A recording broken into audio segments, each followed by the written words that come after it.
Hello guys, welcome to another video of Car Copenhagen. In this video we got the all new generation Toyota Prius for you. It's from 2024. We will all agree about the new cool look and amazing design work on this Toyota Prius that makes the whole market talk about this car. But today we start our review about this car by talking about the engine. We'll see if the engine of this car are going head to head with the design work or not. This Prius comes with two variants. The first one is hybrid with naturally aspirated 4-cylinder 2-liter petrol engine combined with electric motor that capable of producing 197 brake horsepower, and the plug-in hybrid variant with 223 brake horsepower. This is very important car for Toyota as they have been working on it for quite some time now to make it more economical, more sensible, and also more beautiful. And the driving experience on this car is also supposed to be way better than before. And in this video, we're gonna deep dive into all of these. So without a further ado, let's jump into it. By the way, if you love our reviews and still haven't subscribed, please do so, because we have many more content like this coming up soon in this channel. I think now it's time to showcase the beauty of this car. Let's go. This Prius is the result of exceptional design work from Toyota. They have been really bold with the design. I mean, just look at it. There is nothing like this in the market now. The aerodynamic front with contrasting silver lower makes it look really mean. The bold headlight design gives it a modern dominating look. Side profile is dominated by the sloping roofline and sharp creases.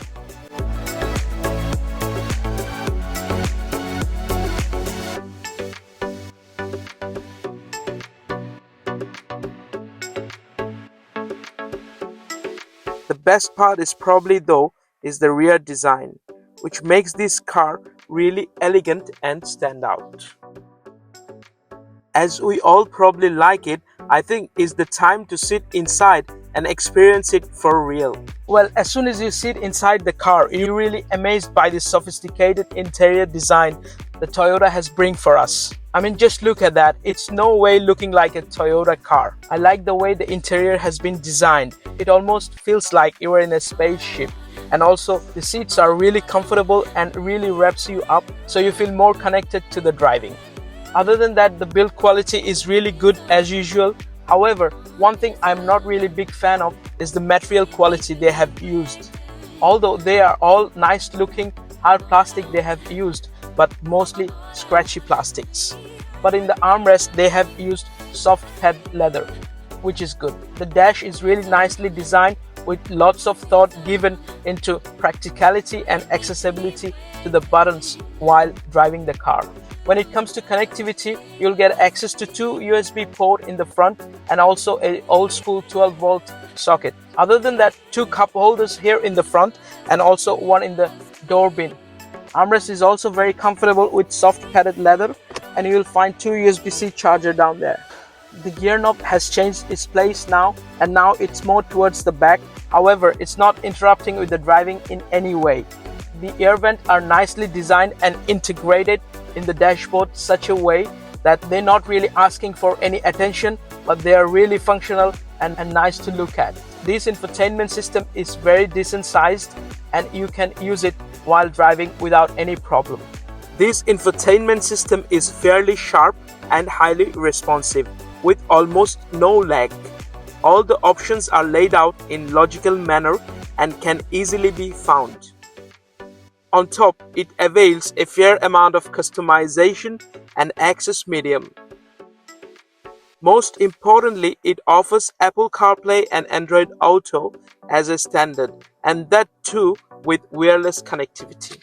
The color contrast in the dash are non-reflective, which means during the sun it will create less issue to your eyes while driving. All in all, what I think this interior is really modern and sophisticated and will be appealing to many road users. I think it's time to go to the back and see how it's going in terms of practicality and space. Well, the practicality continues in the back too. I must say, I'm impressed with the space that I have in the back. When it comes to legroom, I got plenty of legroom left. I'm not sure if you can see it, but I really got plenty of legroom. However, where I'm not struggling, but many people, especially the tall people, will be struggling with the headroom. For your reference, I'm 5'7" and I don't have much of a headroom left.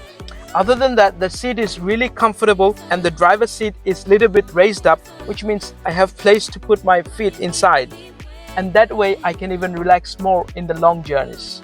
The armrest is padded with soft leather and nice control for the windows. However, at some point if you ever have to hold this handle, it's not in most comfortable position.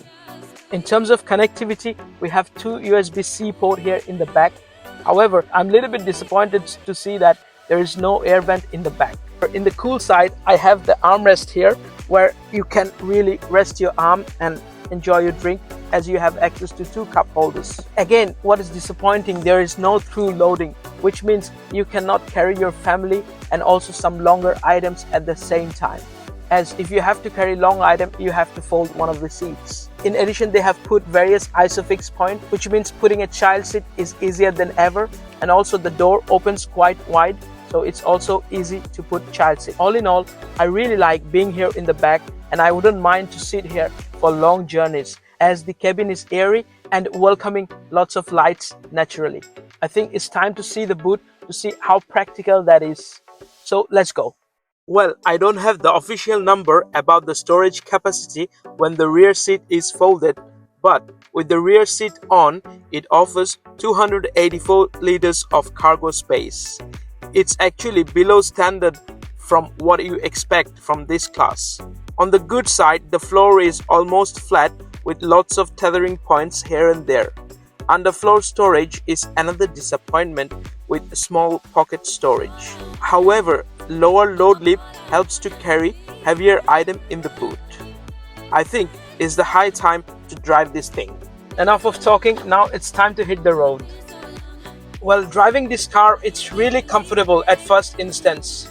As I start driving, I start to notice that it's not very reactive with uneven surfaces. When I come to red light, this car has got significant amount of regen braking going on, which enables the car reduce the speed naturally. Also helps in slow traffic to crawl, as this car doesn't come to a full stop when you take your feet off from the acceleration. Now we are entering the motorway. The overall visibility is good. This high definition back camera helps a lot, to be honest. It shows very good quality image about the rear, which compensate for the poor rear visibility you have. Controlling speed in the motorway is not a problem. Again, the regen brake helps a lot here. One thing I'm not a big fan is the front chunky pillar. Although they have cut out a small window there, but still it's a bit of blind spot right there. Overall ride quality in this car is really smooth. And even a bad weather condition like this car is holding well. When it comes to motorway driving, the steering wheel is highly responsive. It's not very light, and at the same time is giving you high amount of confidence about the drive, about the lane change you will do.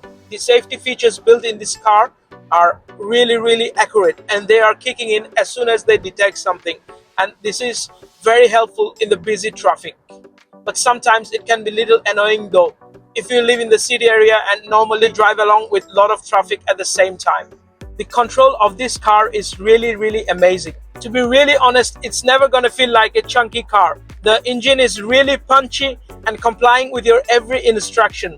It's got the adequate power to outmaneuver any given situation in normal circumstances. Now we will test this car in express road with 70 kilometers per hour road. As we are out of the motorway, I just simply need to take off my feet from acceleration, and this car is adjusting the speed automatically. I'm really liking this feature.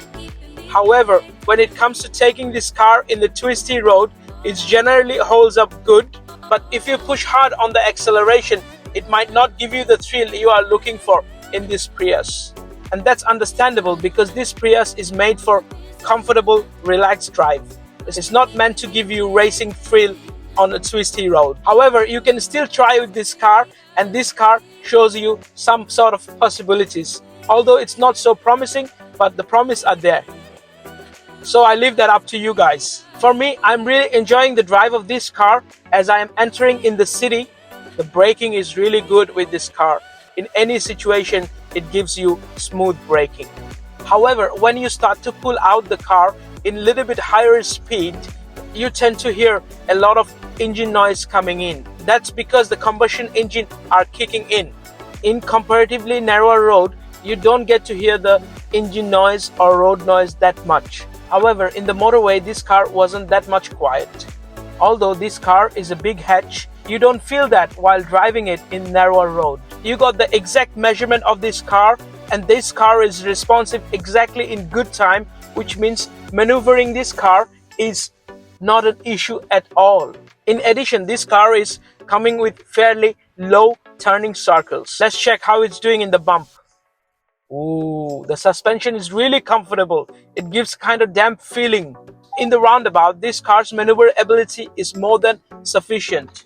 All in all, it offers excellent driving experience, both equally for short commute and also long journeys with the family. But I know a particular road which is not so good and awaiting renovation, and I am here in this road to test the suspension of this car to see how comfortable it is if I stay in the speed limit. Crossing the speed hump, it's really comfortable with this car. However, in this specific broken road, I start to feel the limitations of the suspension. But this one is not a very regular example. This road, it's really bad. All in all, this car will keep your driving experience to the maximum level. Like every other car, this car is also have some areas that aren't so good. Firstly, the rear visibility is very limited.